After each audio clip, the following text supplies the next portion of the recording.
Okay, quick music disclaimer here. I do not own the rights to this music, which belongs to the rightful owner, who is the intoxicating mind of Dr. Frankenstein. So he made my intro and my outro, and I hope you guys enjoy. Check him out on Spotify and YouTube, and no copyright infringement is intended. Have a good day.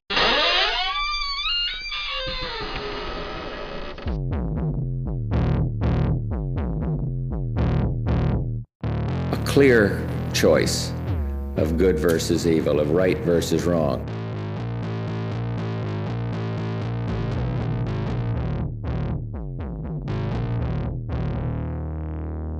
Twisted Tales. Welcome back to Twisted Tales, folks. And it's almost Friday. So, it's almost the weekend. That's also a bonus. Now, today's episode, I'm going to talk about Harvey Andres. The guy was born June 11th, 1948, and he was raised in the Christopher Lake area of northern Saskatchewan. Now, he married at the young age of 16, and he had 3 kids. Eventually, he'd just be a hard ass as he got older. He actually got involved with an outlaw MC known as the Grim Reapers. So an MC would be a motorcycle club. And, this guy would just look for trouble anywhere he went. So it wasn't much, petty shit. Stealing, whatever. There was one time he was actually charged with trying to blow up an RCMP police officer up in St. Albert, Saskatchewan there. And that's an interesting thing to be charged with, right? But when that all shook down, he actually no-showed on his first day of his preliminary hearing, and he dipped out until 1976. And that's actually where he was actually charged with a sex killing of a 29-year-old woman. This was in Kelowna, British Columbia. Now, the poor woman's head had been crushed with a rock, and she had been sexually assaulted. Okay, so I guess we'll start off here with the Edmonton Institution. Now, this is one of many places that Andres spent time. So, the Edmonton Institution is a maximum security federal institution in the northeastern part of Edmonton, Alberta, Canada. And they opened their doors back in 1978. So it was just pretty much home to all the unsavory fellas like Harvey Andre. Now, the Grim Reapers, the MC, they were founded in 1967 in Calgary, Alberta. And now, Calgary here, it's just a massive city. It's the largest city in all of Alberta, actually. And as of 2021, Edmonton's population is about 1,306,784 people. But back when Harvey was an up-and-coming career criminal back in the 80s, the population stood at about 623,000. Now, this just goes to show, how much it's grown over the years. Now, the Grim Reapers have been an active MC during the 60s and 70s, and they established their dominance more so in the 1980s and 1990s, and the MC were actually an independent part of the United States-based MC club of the same name. They were founded back in 65 in Louisville, Kentucky. And along with other clubs like the Rebels, the Warlords, and the King's Crew, the Grim Reapers were one of the 4 most dominant clubs operating in Alberta prior to 1997. After 1997, the club will become part of the Hells Angels in a patchover, and this will be held in Red Deer, Alberta. Now, the Criminal Intelligence Service of Canada listed the Grim Reapers as an outlaw MC, and Henry rolled with this crew for a short time, mainly dealing in drug trafficking, murder, assault, and even extortion. And Harvey was just a really smart guy, a very notorious dude. He escaped prison numerous times, and the Edmonton Institution has only ever had 3 escapes, and Andres pulled off 2 of them, almost a year apart. And both times he was gunned down by police. Now, when he was convicted of first-degree murder back in 1977, it'll be November 7th, he was involved in Shirley Baker's death.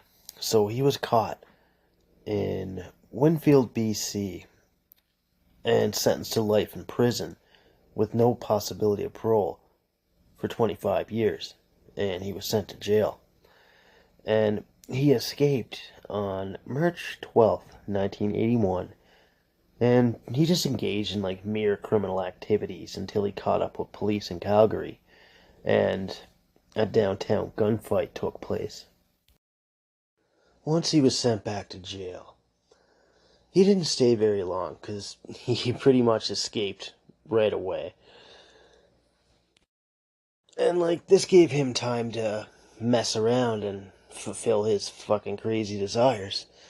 Now, on May 23rd, 1982, Harvey broke into a local home. He raped 17-year-old Shirley Ann Johnston and then barricaded her inside of a closet and then set the house on fire. And he ended up killing her. And police were brought to that scene as well, but they got as much evidence as they could from that, and he was still on the run. Now, he ended up at the home of one Clara Scruton. She'd been upstairs sleeping, and she heard the doorbell, but she didn't really think anything of it, right? She's half asleep, she rolls around, she hears the doorbell again. So she gets out of bed, and she goes to the door. Now, Harvey busted in the house. He was wearing a wig and dark sunglasses. He had a gun clenched in his hand. Now, Clara began thinking it was like some sort of joke, until he told her to get her head underneath the blankets. He started looting the house for money, jewelry, or anything of value.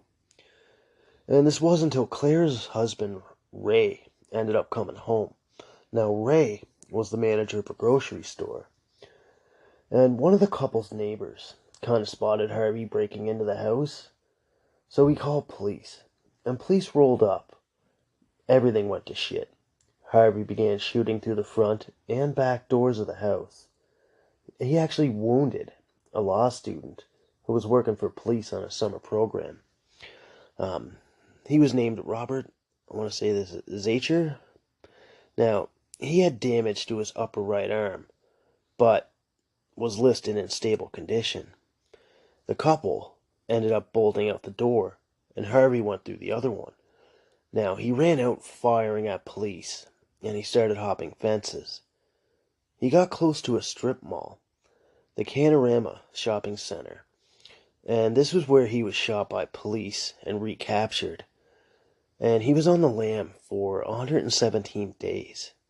Now, his first escape back in 81, that was only 40 days. He made his miraculous escape by hiding in a trash compactor. Now, this guy was like a hero, kind of amongst the inmates, like, kind of like a fucking folk hero, I guess. And not a lot of people can say they escaped from a maximum security prison. And like I said, like they just all looked up to him, right? Like they'd swap stories and shit, like recalling their glory days. Andres kind of remembers the time he got arrested in Kamloops, BC. He broke into a residence, and the homeowner actually found him in his basement, and he held Andres at gunpoint until the police intervened. Now I guess Andre gets to sit in jail, because he's now serving his time.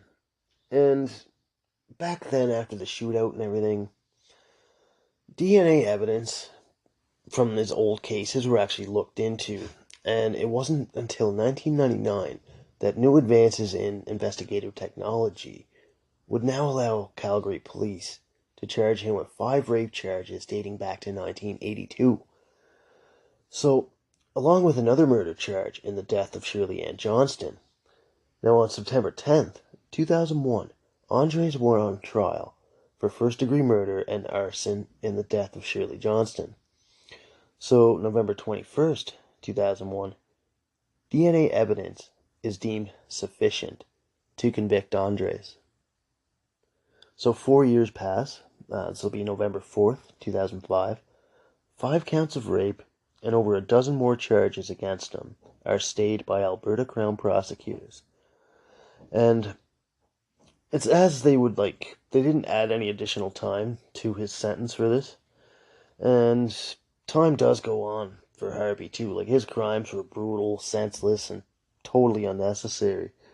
Like, it totally sucks that the families went through this. And at one point during his incarceration, Andres and 4 other inmates, at the Saskatchewan Penitentiary, they filed a statement claim against the police and the jail system.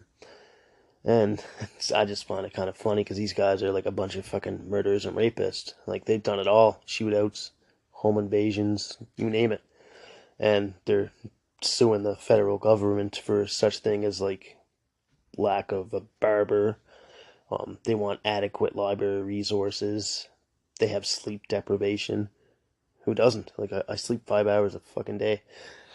And, and yeah. So they're seeking about $50,000 in damages, stating that their detention is inflicting extreme stress upon them.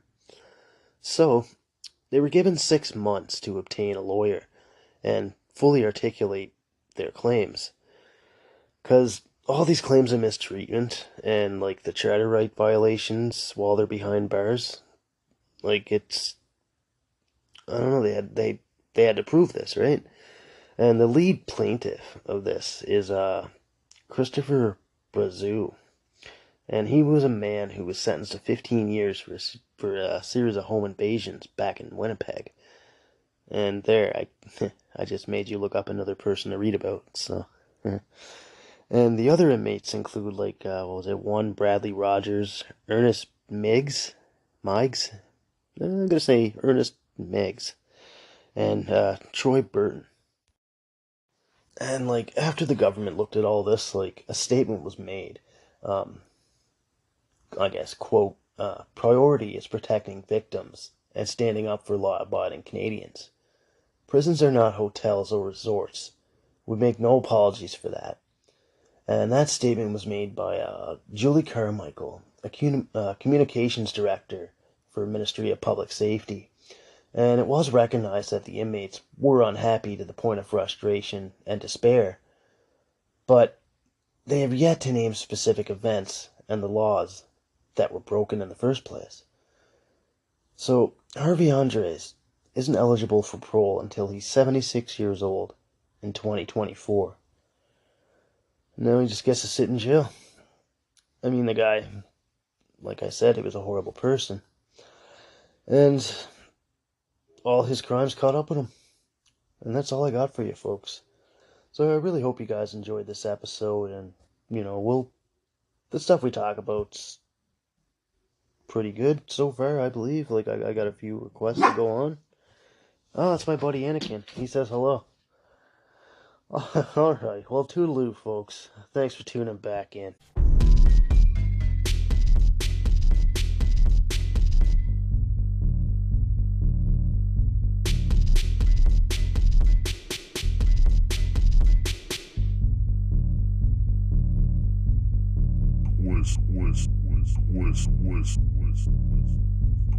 Twisted Tales.